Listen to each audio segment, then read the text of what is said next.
আমি দৌড়াচ্ছি, জানি না কোথায় যাচ্ছি। শুধু জানি থামলে আমি শেষ। আমার পরনের ভারী লাল বেনারসের আঁচলটা পায়ের সাথে জড়িয়ে যাচ্ছে বারবার। প্রতিটা পদক্ষেপে মনে হচ্ছে কেউ যেন পাথর বেঁধে দিয়েছে আমার পায়ে। এ বেনারসিটা আজ আমার কাছে কোনো নববধূর স্বপ্ন নয়, বরং এক মরণ ফাঁদ। আমার ভারী শ্বাস আর তার চেয়েও ভারী বুকের ভেতর দলা পাকিয়ে আসা একরাশ ভয়। আমার গলার বাম পাশে দাউ দাউ করে জ্বলছে তীব্র যন্ত্রণা। ওখানে স্পষ্ট কামড়ের দাগ, চোখ থেকে নোনা জল আর রক্তের ধারা মিশে একাকার হয়ে আমার বুকের ওপর এক বীভৎস মানচিত্র তৈরি করছে। ব্যথার চেয়েও সেই পৈশাচিক স্পর্শের লজ্জাটা আমাকে বেশি পুড়িয়ে দিচ্ছে। পেছনে বুটের শব্দ, একজন না একাধিক। অন্ধকার ছিঁড়ে ভেসে আসছে তাদের পৈশাচিক হাসির শব্দ আর অশ্লীল ফিসফাস। আমি বুঝতে পারছি আমার পা কাঁপছে, তবু আমি থামছি না, কারণ আমি জানি এই মাঝরাতের শহরটা যখন ঘুমিয়ে আছে তখন এই হাইনাদের হাত থেকে আমাকে বাঁচানোর মতো কেউ নেই। আজ নিজের বিয়ে থেকে পালিয়েছিলাম এক বুক আশা নিয়ে। ভেবেছিলাম নিজের ভাগ্য নিজে গড়ে নেব, ওই জানোয়ারটা থেকে মুক্তি পাবো, কিন্তু জানতাম না নিয়তি আমার জন্য আরো ভয়াবহ কিছু লিখে রেখেছেন। মাঝরাত, চারপাশে নিস্তব্ধ, আকাশটা মেঘে ঢাকা। আমি চোখ বন্ধ করে শেষবারের মতো দোয়া করলাম, হে পরওয়ারদিগার, একটা সুযোগ দাও, শুধু বাঁচার জন্য একটি মাত্র পথ খুলে দাও। আমি অপবিত্র হতে চাই না, আমি মরতে চাই, কিন্তু ওই জানোয়ারটার হাতে ধরা দিতে চাই না। ঠিক তখনই দূরে একটা আলোর রেখা দেখলাম। অন্ধকারের বুক চিরে একটা গাড়ি ধীর গতিতে এগিয়ে আসছে। মনে হলো আমার নিভে যাওয়া জীবনের শেষবারের মতো এক চিলতে প্রদীপ জ্বলে উঠল। আমি আমার শরীরের সমস্ত শক্তি জোগাড় করে সেদিকে ছুটে গেলাম। আমার গলা দিয়ে কোনো শব্দ বের হচ্ছে না, শুধু বুক ফাটা এক আর্তনাদ গুমড়ে মরছে। এই গাড়িটাই হয়তো আমার বাঁচার শেষ দরজা। BMW এর এসির হিমশীতল পরশেও আরশান খানের মেজাজ সপ্তমে চড়ে আছে। জানালার বাইরে তাকিয়ে সে দাঁতে দাঁত চেপে বসে আছে। বাইরের অন্ধকার যেন তার ভেতরের অন্ধকারের সাথে পাল্লা দিচ্ছে। আরশানের চোখে বিরক্তি, মুখে একরাশ ক্লান্তি। আজ তার বিয়ে, কিন্তু তার চেহারায় এক বিন্দু আনন্দ বা উত্তেজনা নেই। গাড়ির স্টিয়ারিংয়ে বসা সায়ান হালকা রসিকতা করার চেষ্টা করে বলল, ভাই, এমন মুখ করে থাকলে জায়রা ভাববে তুই তাকে বিয়ে করতে যাচ্ছিস না, যুদ্ধ করতে যাচ্ছিস। একটু হাস অন্তত। আরশান তার বরফ শীতল দৃষ্টি সানায়ার দিকে নিবদ্ধ করে গম্ভীর গলায় বলল, হাসি, আমার জীবনে এই বিয়েটা ছাড়া আর কোনো যুদ্ধ বাকি ছিল না সায়ান। এটাই শেষ। তুই খুব ভালো করে জানিস ওই লোভী মহিলা আর তার ভাতিজি কেন এই বিয়েটা চায়। আমার সম্পত্তির ওপর লোলুপ দৃষ্টি অনেক আগে থেকেই ছিল। দাদিমা আর ফুপুর আবেগ নিয়ে খেলে ওরা আমাকে এই পিঞ্জরে বন্দি করছে। আমি পালিয়েছিলাম সায়ান, কিন্তু তুই দাদিমার পা চাটা কুকুরের মতো আমাকেই ঠিকই খুঁজে বের করলি। তোকে বন্ধু ভেবেছিলাম, ঘাতক নয়। আজ নিজের বন্ধুকে বলি দেওয়ার জন্য তুই যে আওয়াজ করলি, তার জন্য তোকে কোনোদিন ক্ষমা করব না। সায়ান কিছুটা ঘাবড়ে গিয়ে আমতা আমতা করে বলল, আরে ভাই, দাদিমা এত কান্নাকাটি করছিলেন যে আমি না এসে পারলাম না। তাছাড়া জায়রা তো তোকে ভীষণ পছন্দ করে। মেয়েটা সারাক্ষণ তোর পিছু পিছু ঘুরতে থাকে, বারবার অপমানিত হয়েও তোর ছায়া ছাড়ে না। পছন্দ নয় সায়ান, ও আমার ব্যাংক ব্যালেন্সকে ভালোবাসে। আমি জানি এ বিয়ে হলে আমার শান্তি চিরতরে বিসর্জন দিতে হবে। হঠাৎ সায়ান গাড়ির গতি আরও কমালো। হেডলাইটের আলোয় সে দেখল রাস্তার মাঝখানে একটা মেয়ে ছুটে আসছে। সানাইয়ের গলার স্বর বদলে গেল, ভাই, ওটা একটা মেয়ে না, মনে হয় বড় কোনো বিপদে পড়েছে। আরশান ব্রুকুসকে সামনে তাকালো। সে দেখল এক কিশোরী তরুণী, পরনে লাল বেনারসি, চেহারা বিধ্বস্ত, শরীর রক্তাক্ত। তার বুকের কাছে সে একটা ডায়েরি শক্ত করে জড়িয়ে ধরে আছে। আরশান অত্যন্ত ঠান্ডা ও কর্কশ গলায় বলল, এত রাতে রাস্তায় একা মেয়ে, খুব পরিচিত ট্রিক সায়ান। কোনো ব্যবসায়িক শত্রু হয়তো আমাকে ফাঁসানোর জন্য এই চাল চেলেছে। গাড়ি থামানোর দরকার নেই, সাইড দিয়ে বেরিয়ে চল, আমি কোনো ঝামেলা চাই না। কিন্তু সায়ান ততক্ষণে গাড়ি থামিয়ে দিয়েছে। মেয়েটা পাগলের মতো জানালার কাছের ওপর আছড়ে পড়ল। কাছের ওপর হাত চাপড়ে সে আর্তনাদ করতে লাগলো, দয়া করে আমাকে বাঁচান, ওরা আমাকে মেরে ফেলবে, ওরা আমার ইজ্জত নিয়ে নেবে, আল্লাহর দোহাই লাগে আমাকে একটু আশ্রয় দিন। আরশান ধীরস্থিরভাবে জানালার কাছ নামালো। তার চোখের দৃষ্টিতে দয়া নয়, বরং ছিল একরাশ সন্দেহ আর অবজ্ঞা। মেয়েটার রক্তাক্ত গলার দাগ আর চোখের জলের দিকে তাকিয়ে অত্যন্ত গম্ভীর গলায় বলল, শোনো মেয়ে, এই মাঝরাতে বিয়ের সাজে রাস্তায় এই সত্তা সিনেমাটিক ড্রামা বন্ধ করো। তোমাদের মতো পেস্টিটিউডদের অনেক ট্রিক জানা থাকে সফল ব্যবসায়ীদের ফাঁসানোর জন্য। তোমার পরিবারের কেউ নেই, তাদের ফোন নাম্বার দাও, আমি খবর দিচ্ছি। কিন্তু আমার গাড়িতে উঠে আমাকে কোনো বিপদে ফেলার চেষ্টা করো না। আরশান খান দয়া দেখানোর পাত্র নয়। মেয়েটা হাঁপাতে হাঁপাতে আর্তনাদ করে বলল, আমি কোনো খারাপ মেয়ে নই, আমার কেউ নেই, দয়া করুন। মেয়েটা তার ডায়েরির একটা পৃষ্ঠা সামনে ধরে কাঁপা গলায় বলল, আমার নাম ইনায়া, আমাকে দয়া করে এই ঠিকানায় নামিয়ে দিন, আপনার পায়ে পড়ি, আমাকে ফেলে যাবেন না। আরশানের জল শক্ত হয়ে গেল। সে সায়ানের দিকে তাকিয়ে আদেশ দেওয়ার সুরে বলল, গাড়ি স্টার্ট দে সায়ান। আমি কোনো সমাজসেবক নই যে রাস্তার অপরিচিত কোনো মেয়েকে উদ্ধার করে নিজের বিপদ ডেকে আনবো। জাস্ট ইগনোর হার, ড্রাইভ নাও। সায়ান আরশানের এই নিষ্ঠুরতায় অবাক হলেও তার দাপটের কাছে হার মানল। গাড়িটা যখন স্টার্ট দিয়ে এগিয়ে যেতে শুরু করলো, মেয়েটা তখন বাঁচার শেষ আশা নিয়ে গাড়ির পেছনে পেছনে দৌড়াতে লাগলো। তার চিৎকারগুলো বাতাসের হাহাকারে মিশে যাচ্ছিল, প্লিজ আমাকে ফেলে যাবেন না, আমাকে বাঁচান। ঠিক তখনই পিছন থেকে একটা দাম্ভিক ট্রাক প্রচণ্ড গতিতে এসে মেয়েটাকে ধাক্কা মারল। এক বিকট শব্দে মেয়েটার শরীরটা একটা খেলনা পুতুলের মতো শূন্যে উড়ে গিয়ে দূরে আছড়ে পড়ল। আরশান আয়নায় দেখল সেই দৃশ্য। তার ভেতরটা এক মুহূর্তের জন্য কেঁপে উঠল। তাতে দাঁত চেপে বিড়বিড় করল, ড্যাম ইট।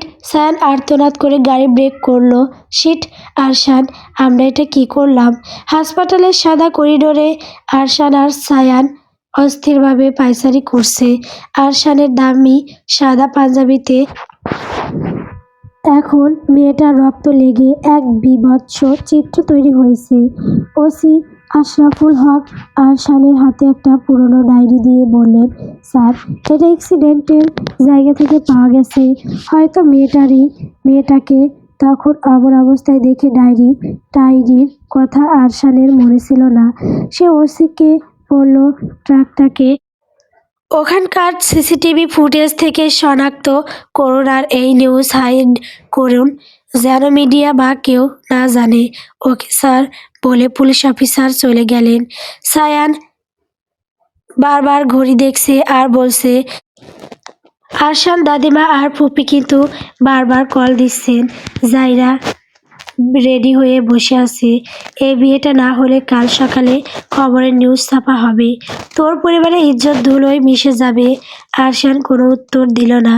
তার কানে তখনও বাজছে মেয়েটার সেই শেষ আকুতি, আপনার পায়ে পড়ি, বাঁচান।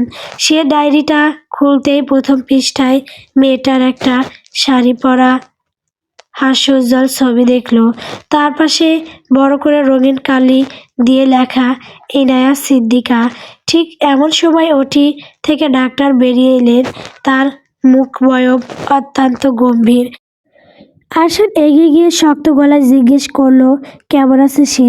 ডাক্তার একটা দীর্ঘশ্বাস ফেলে আরশানের দিকে তাকালেন। শারীরিক ক্ষতগুলো হয়তো সময়ের সাথে ছেড়ে যাবে। মিস্টার আরশান মেয়েটি লড়াই করতে জানে, কিন্তু মাথার আঘাতটা ছিল ভয়াবহ। অপারেশন সফল হলেও একটা বড় ট্র্যাজেডি হয়ে গেছে। আরশানের কপালে ভাঁজ পড়ল। পরিষ্কার করে বলুন ডাক্তার। ডাক্তার অত্যন্ত গুরুত্বের সাথে বললেন, মেয়েটি তার অতীত সব ভুলে গেছে। একে বলে টোটাল মেমোরি লস। সে এখন কে, তার পরিচয় কি, এমনকি তার নিজের নামটাও সে মনে করতে পারছে না। তার মস্তিষ্ক এখন একদম একটা সাদা কাগজের মতো। সে এখন সম্পূর্ণভাবে আপনাদের ওপর নির্ভরশীল। তবে এমন নয় যে মেয়েটার স্মৃতি কোনোদিনও ফিরবে না। ফেরার চান্স আছে 40%। তবে নির্দিষ্ট সময় বলা মুশকিল। শুধু সম্ভাবনাই বলতে পারি আমরা। আরশান স্তব্ধ হয়ে দাঁড়িয়ে রইল। যে মেয়েটিকে সে নর্দমার কীট ভেবে অবহেলা করতে চেয়েছিল, নিয়তি তাকে এখন আরশানের জীবনের সাথে আষ্টেপৃষ্ঠে বেঁধে দিল। কিন্তু ঠিক সেই মুহূর্তে এক অদ্ভুত, কুটিল আর রহস্যময় হাসি আরশানের ঠোঁটের কোণে ফুটে উঠল। তার মাথায় তখন জায়রার হাত থেকে বাঁচার এক ভয়ঙ্কর কিন্তু মোক্ষম পরিকল্পনা ঘুরছে। সে মনে মনে ভাবল, অতীতহীন এই মেয়েটাই হবে তার বাঁচার ঢাল। জায়রা আর তার চাষের দুর্ভ চূর্ণ করার এর চেয়ে ভালো অস্ত্র সে আর পাবে না। হাসপাতালের আইসিইউ এর বাইরের করিডরটা এখন আরশানের কাছে এক অদ্ভুত দোটানার রণক্ষেত্র। ডাক্তার একটু আগেই জানিয়েছেন যে মেয়েটির জ্ঞান ফিরেছে, কিন্তু সেই সাথে এক নতুন সংকটের জন্ম হয়েছে। ডাক্তারি ভাষায় একে বলা হচ্ছে পোস্ট ট্রমাটিক অ্যামনেসিয়া। নিজের ব্যবসায় হাজারো কাজ ফেলে আরশানের পক্ষে হাসপাতালে দিনের পর দিন পড়ে থাকা সম্ভব নয়। আবার এই অবস্থায় মেয়েটিকে একা ফেলে যাওয়াও তার নৈতিকতায় বাধছে। আরশান চেয়েছিল মেয়েটিকে তখনই বাড়ি নিয়ে যেতে, কিন্তু আরশানের মতো প্রভাবশালী মানুষের অনুরোধ সত্ত্বেও ডাক্তাররা সাফ জানিয়ে দিয়েছেন, অন্তত 24 ঘন্টা নিবিড় পর্যবেক্ষণে না রাখলে যে কোনো সময় ইন্টারনাল হেমোরয়েজ হতে পারে। আরশান বাধ্য হয়ে অপেক্ষা করলো। পরদিন সব পরীক্ষা নিরীক্ষা শেষে ডাক্তার যখন সবুজ সংকেত দিলেন, তখন আরশান নিজের দায়িত্ববোধ থেকে রিলিজ পেপারে সই করলো। সে হাসপাতালে প্রতিশ্রুতি দিল যে বাড়িতে সার্বক্ষণিক অভিজ্ঞ নার্স এবং ব্যক্তিগত ডাক্তারের তত্ত্বাবধানে ইনায়ার চিকিৎসা চলবে। আরশান ধীর পায়ে কেবিনের ভেতর ঢুকলো। পিছনে সায়ান। আরশান আবার মনে করার চেষ্টা করলো মেয়েটার নাম ইনায়া সিদ্দিকা। ইনায়া বিছানায় শুয়ে আছে, তার কপালে চওড়া সাদা ব্যান্ডেজ, হাত পাও ড্রেসিং করা। আরশানকে ভেতরে ঢুকতে দেখে সে ধীরে ধীরে চোখ মেলে শূন্য দৃষ্টিতে তাকালো। মাথার ব্যান্ডেজটা তার কাছে ভীষণ ভারী মনে হচ্ছে, যেন সারা পৃথিবীর বোঝা তার ললাটে চেপে বসেছে। ঝাপসা দৃষ্টি পরিষ্কার হতেই সে দেখল সামনে দুজন পুরুষ দাঁড়িয়ে, একজন বিচলিত, অন্যজনের মুখ পাথরের মতো কঠিন। ইনায়া অতি কষ্টে শুকনো ঠোঁট জোড়া নাড়িয়ে অস্ফুট স্বরে জিজ্ঞেস করলো, আপনারা কারা? আমি এখানে কেন? আমি কে? আরশান এক মুহূর্ত সময় নিল। তার মস্তিষ্কে তখন দাবার চালের মতো পরিকল্পনাগুলোও ঘুরপাক খাচ্ছে। সে এক কদম এগিয়ে এলো। তার সেই তীক্ষ্ণ চোখজোড়া ইনায়ার মুখ ছবি খুঁটিয়ে দেখল। ইনায়ার চোখে শুধু ভয় আর দিশেহারা হওয়ার ছাপ। সে আরশানকে চিনতে পারছে না। কাল রাতের কিছুই তার স্মরণে নেই। আরশান বুঝল ডাক্তারের কথা বর্ণে বর্ণে সত্য। এই মেয়েটির মস্তিষ্ক এখন শুধুই এক সাদা কাগজ। আরশান ধীর স্থির পায়ে এগিয়ে গিয়ে ইনায়ার খুব কাছে গিয়ে বসল এবং অত্যন্ত আত্মবিশ্বাসের সাথে বলল, শান্ত হও ইনায়া, তুমি আমার স্ত্রী। তোমার নাম মিসেস ইনায়া আরশান খান। কাল রাতে আমাদের বিয়ের পর ফিরতি পথে একটা দুর্ঘটনা ঘটেছিল, ভয় পেও না, আমি আছি তো। পাশে দাঁড়িয়ে থাকা সায়ান যেন আকাশ থেকে পড়লো। তার মুখটা আপনা আপনি হা হয়ে গেল। সে কোনো মতে নিজেকে সামলে নিয়ে কিছু বলতে যাবে, তার আগেই আরশান হাতের ইশারায় তাকে কঠোরভাবে চুপ করে থাকতে বলল। কিন্তু সায়ানের বিস্ময় বাদ মানল না। সে আরশানের হাত ধরে একরকম হ্যাকসা টান দিয়ে কেবিনের এক কোণে নিয়ে গেল। ফিসফিস করে খেপে গিয়ে সায়ান বলল, আরশান, তুই কি পাগল হয়ে গেছিস? এসব কি বলছিস? তুই ওই মেয়েটাকে, একটা অপরিচিত মেয়ে যাকে চিনিস না পর্যন্ত, তাকে বলছিস ও তোর স্ত্রী? কাল তোর বিয়ে হওয়ার কথা ছিল জায়ারার সাথে। পুরো শহর জানে সেটা। সেখানে তুই এই অগাধ কুলশীল মেয়েটাকে নিজের বউ পরিচয় দিচ্ছিস কেন? আরশান সায়ানের হাতটা ঝটকা দিয়ে সরিয়ে দিল। তার চোয়াল শক্ত হয়ে উঠল। সে শীতল কণ্ঠে বলল, সায়ান, জায়রার মতো একটা বিষাক্ত মেয়ের হাত থেকে বাঁচার জন্য এর চেয়ে বড় ডাল আমি আর পাবো না। জায়রা আর তার ফুফু আমার জীবনের যে 12টা বাজানোর পরিকল্পনা করেছিল, এই একটা মিথ্যা দিয়ে আমি সেই জাল ছিন্ন করব। মেয়েটার স্মৃতি নেই, সে জানে না সে কে। হতে পারে ও কোনো বিপদে ছিল, হতে পারে ওর কোনো ঘর শত্রু আছে। আমি ওকে সুরক্ষা দেব। আর যদিও আমাকে ফাঁসাতে আসা কোনো ট্রাপ্পার ও হয়, তবে এই মিথ্যা পরিচয়টাই হবে ওর শাস্তি। সায়ান স্তব্ধ হয়ে তাকিয়ে রইল, অবাক হয়ে বলল, কিন্তু যদি ওর স্মৃতি ফিরে আসে তখন কি করবি? আরশান এক সিলতে বাঁকা হাসি আসলো। স্মৃতি ফিরতে 6 মাস, 1 বছর বা 6 বছরও লাগতে পারে। ততদিনে জায়রার সাথে বিয়ে দেওয়ার ভূত দাদিমা আর ফুপির মাথা থেকে নেমে যাবে। যখন ওর স্মৃতি ফিরবে তখন ও ওর পথে যাবে আর আমি আমার। ও তো তখন আর আমাকে চিনবে না। আর আমাদের এই সাজানো বিয়ের কথা ওর মনেও থাকবে না। তুই এখন এক কাজ কর সায়ান, গিয়ে কাজী ডেকে আন। সায়ান বিস্মিত হয়ে বলল, কাজী কেন? তুই না বললি মিথ্যে বিয়ে? প্রমাণ সায়ান, প্রমাণ। প্রমাণ না থাকলে নাসরিন খান আর তার ভাতিজিকে বিশ্বাস করাবো কিভাবে? তুই তো জানিস আমার চাচা জান ফয়েজ খান একজন মেরুদণ্ডহীন প্রাণী, যে তার বইয়ের কথার উঠে বসে। বইয়ের কথায় সব কিছু যাচাই সে করবেই। সায়ান বুঝতে পারল আরশানকে টলানো অসম্ভব। সে অনিচ্ছা সত্ত্বেও কাজে ডেকে আনলো। হাসপাতালের বেডে শুয়ে দিশাহারা ইনায়া যখন শুনল আরশান তার স্বামী, সে এক প্রকার ঘরের মধ্যে আহসানের কথা বিশ্বাস করে নিল এবং আহসান তাকে বোঝালো যে এই কাগজে সই না করলে তাকে হাসপাতাল থেকে ছাড়া হবে না। এই অচেনা ভীতিপ্রদ পরিবেশ আর ওষুধের তীব্র ঘ্রাণ থেকে মুক্তি পেতে সে কাঁপা কাঁপা হাতে ম্যারেজ রেজিস্ট্রিতে সই করে দিল। সায়ান সাক্ষী হিসেবে সই করার সময় ভাবল আরশান নির্ঘাত আগুনের সাথে খেলছে। খান বাড়িতে তখন এক থমথমে রণক্ষেত্র। গেটের সব আলোকসজ্জা আর বর্ণিল ডেকোরেশন একে একে খোলা হচ্ছে। বাড়ির সামনে জায়রা বসে আছে পাথর হয়ে, তার হাতে মেহেদির রং টাটকা, কিন্তু চোখের কাজল কান্নায় লেপ্টে গেছে।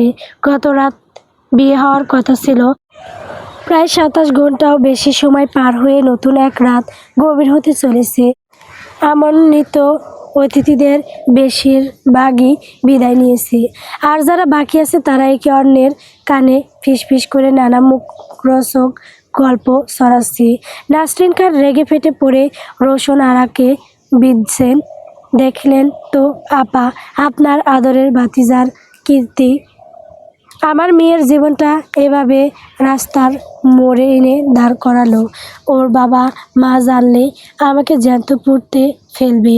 শুধু আপনাদের কথায় ভাইয়া আর ভাবিকে রাজি করিয়েছিলাম মেয়েটার মুখের দিকে তাকিয়ে, আর সে মেয়েটাকে পিড়িতে বসিয়ে রেখে এভাবে উধাও হলো।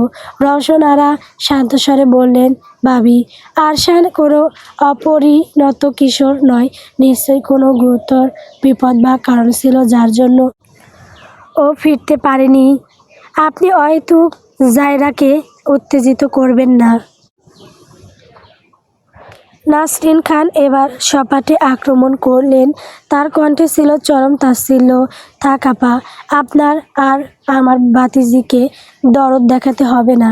যার নিজের মেয়ে কবরে গেছে সে অন্যের মেয়ের কষ্ট কি বুঝবে? আপনাদের আশকারা পেয়েই আরশান আজ ধরাকে সরা জ্ঞান করছে। রোশন আরার মুখটা মুহূর্তেই ফ্যাকাশে হয়ে গেল। দীর্ঘ বছরের পুরনো সেই ক্ষত আবারও দাউ দাউ করে জ্বলে উঠল। তিনি মাথা নিচু করে নিলেন। ঠিক তখনই হাজেরা বেগম ড্রয়িং রুমে প্রবেশ করলেন। নাসরিনের শেষ কথাগুলো তার কানে যেতে তিনি হুঙ্কার দিয়ে উঠলেন, নাসরিন, মুখ সামলে কথা বলো। ভুলে যেও না তুমি এই বাড়ির কেবল একজন পুত্রবধূ, আর রৌশন এ বাড়ির মেয়ে। ওর মেয়ের মৃত্যুর নিয়ে নিয়ে তো কথা বলার সাহস যেন দ্বিতীয়বার না দেখি। আর আরশান আমার রক্ত কেন বিয়ের আসরে ফেরেনি তার জবাব সে নিজেই দেবে। হাজেরা বেগম ধমকে নাসরিন স্তব্ধ হয়ে গেলেন। সেই মুহূর্তেই সদর দরজা দিয়ে আরশান প্রবেশ করলো। তবে একা নয়, তার দুই বাহু বেষ্টন করে পাজা কোলে একটি মেয়েকে ধরে আছে সে। মেয়েটি আরশানের গলা দুহাতে শক্ত করে ঝাপটে ধরে আছে।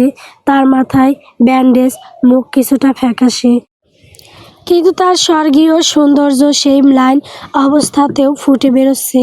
সায়ান নিঃশব্দে তাদের পাশে তটস্থ হয়ে দাঁড়িয়ে আছে। জায়রা পাগলের মতো দেয়ে এলো আরশানের দিকে। আরশান, তুমি পুরো একদিন কোথায় ছিলে? তোমার ফোন কেন বন্ধ? কাল থেকে লোকজন যা তা বলছে। আর এই মেয়েটাকে, ওকে কোলে নিয়ে কেন এসেছো? আরশান অত্যন্ত শীতল এবং রুক্ষভাবে জায়রাকে পাশ কাটিয়ে সরে গেল। হাজেরা বেগম এগিয়ে এলেন, তার চোখে হাজারো প্রশ্ন। আরশান দাদিমার চোখের দিকে তাকিয়ে শান্তভাবে তাকিয়ে সবার সামনে উচ্চকণ্ঠে ঘোষণা করলেও, দাদিমা, আপনার নাতবউ দেখার খুব শখ ছিল না? এই নিন আপনার নাতবউ, আমি ওকে বিয়ে করেছি। সারা বাড়িতে যেন একটা বাজ পড়ল। সবাই হতভম্ব হয়ে তাকিয়ে রইল। নাসরিন আর জায়রা একে অপরের দিকে চাওয়াচাওয়ি করতে লাগলো। তাদের মুখ ফ্যাকাশে হয়ে গেছে। হাজেরা বেগম বিমূঢ় হয়ে জিজ্ঞেস করলেন, এসবের মানে কি আরশান? এই মেয়েটিকে এভাবে বিয়ের আসর ফেলে অন্য একজনকে নিয়ে আসার ব্যাখ্যা কি? আরশান শান্ত স্বরে বলল, দাদিমা, আপনি নাতবউ চেয়েছিলেন, সে কে বা কোথা থেকে এসেছে সেটা বড় কথা নয়। বড় কথা হলো আমি যাকে আমার স্ত্রী হিসেবে বেছে নিয়েছি সে এই মেয়ে। কাল রাতের আমাদের বিয়ে হয়ে গেছে। ও ভীষণ অসুস্থ, তাই আমি চাই না এখনও আর কোনো প্রশ্ন করা হোক। হাজেরা বেগম আর রোশন আলা প্রথমে অবাক হলেও ইনায়া নিষ্পাপ চেহারার দিকে তাকিয়ে তাদের মন কেন যেন গলে গেল। রোশন আরা কিছুক্ষণ ইনায়ার মুখের দিকে তাকিয়ে তাকিয়ে রইলেন, আর অবচেতন মন ইনায়ার মাঝে এক অদ্ভুত মায়া খুঁজে পেল। তিনি এগিয়ে এসে ইনায়ার চিবুক ছুঁয়ে বললেন, মাশাআল্লাহ, এ তো সাক্ষাৎ পরী। আরশান, তুই তো আগে বলিসনি তুই কাউকে পছন্দ করিস। আহা, মেয়েটার মাথায় ব্যান্ডেজ কেন রে? কি হয়েছে ওর? নাসরিন চিৎকার করে উঠলেন, এসব কি নাটক আরশান? জায়রাকে ঠকিয়ে তুমি অন্য একজনকে বিয়ে করে আনলে। এই অজাত কুজাত একটা মেয়েকে তুমি এ বাড়িতে তুলতে পারো না। নিশ্চয়ই এই মেয়ে তোমাকে ছল করে ফাঁসিয়েছে, তাই না? এই মেয়ে, সত্যি কথা বলো, তুমি আমাদের বাড়ির ছেলেকে কোন তুকতাক করেছো? ইনায়া এমন পরিস্থিতি দেখে বয়ে আরশানের ঘাড়ের মাঝে মুখ গুজিয়ে দিয়ে নিজেকে লুকানোর চেষ্টা করলো। আরশানের চোয়াল শক্ত হয়ে এলো। সে তার চাচির চোখের দিকে তাকিয়ে অত্যন্ত শীতল কিন্তু বর্জ্য কণ্ঠে বলল, চাচি, বাড়ির বড় বউ এর সাথে কিভাবে কথা বলতে হয় সেটা সম্ভবত আপনার জানা নেই। তবে আমার স্ত্রীর সাথে কথা বলার সময় শব্দ চয়নে আপনাকে অত্যন্ত সতর্ক হতে হবে। আজ প্রথমবার বলে আপনার এই কটু কথাগুলো আমি এড়িয়ে গেলাম, কিন্তু দ্বিতীয়বার যদি আমার স্ত্রীর প্রতি কোনো অসম্মানজনক ইঙ্গিত শুনি তবে আরশান খান তার প্রতিবাদটা মোটেও মুখিভাবে করবে না। আশা করি আপনি সীমা লঙ্ঘন করবেন না। সায়ান এই ঝড়ের মধ্যে আর নিজেকে টিকিয়ে রাখতে পারল না। সে দেখল আরশান যেভাবে পরিস্থিতি সামলাচ্ছে সেখানে আর তার থাকার প্রয়োজন নেই। সে চুপি চুপি পিছন দিয়ে কেটে পড়ল। আরশান আর কোনো বাক্য ব্যয় না করে ইনায়াকে নিয়ে দোতলার নিজের রুমে চলে এলো। রুমটা আভিজাত্যে ঘেরা, কিন্তু কোথাও একটা একাকিত্বের ছায়া আছে। ইনায়া বিস্ময় আর ভয় নিয়ে রুমটা দেখছে। আরশান তাকে সন্তর্পণে বিছানায় শুইয়ে দিয়ে বলল, এখন থেকে এখানেই থাকবে তুমি। আমি ডাক্তারদের কাছে কথা দিয়েছি তোমার পূর্ণ খেয়াল রাখার। কাল সকালেই একজন স্পেশালিস্ট নার্স আসবে। অসুস্থ অবস্থায় অনেক কষ্টে ডাক্তারদের মানিয়ে এখানে এনেছি, তাই শরীরের প্রতি গাফিলতি মোটেও আমি সহ্য করব না। ইনায়া ক্লান্ত চোখে আরশানের দিকে তাকিয়ে অস্ফুটে বলল, সবাই আমাকে ওভাবে কেন দেখছিল? আমি কি কোনো ভুল করেছি? আরশান তার শিরে এসে বসল, তার কণ্ঠস্বরে এক অদ্ভুত নির্ভরতা যা ইনায়ার তপ্ত হৃদয়ে প্রশান্বিত পরশ বুলিয়ে দিল। আরশান তার মাথায় আলতো করে হাত রেখে কোমল স্বরে বলল, তুমি কোনো ভুল করনি এনায়া। বাইরের পৃথিবীটা মাঝে মাঝে বড্ড বেশি কৌতূহলী হয়, তাই ওসব পাত্তা দিও না। তুমি শুধু বিশ্রাম নাও। এই রুমে তোমার অনুমতি ছাড়া আর কেউ ঢুকবে না। ইনায়া তবুও যেন পুরোপুরি আশ্বস্ত হতে পারল না। সে ভয়ে ভয়ে আড়ষ্ট কণ্ঠে জিজ্ঞেস করলো, আপনিও কি আমার সাথে এখানে থাকবেন?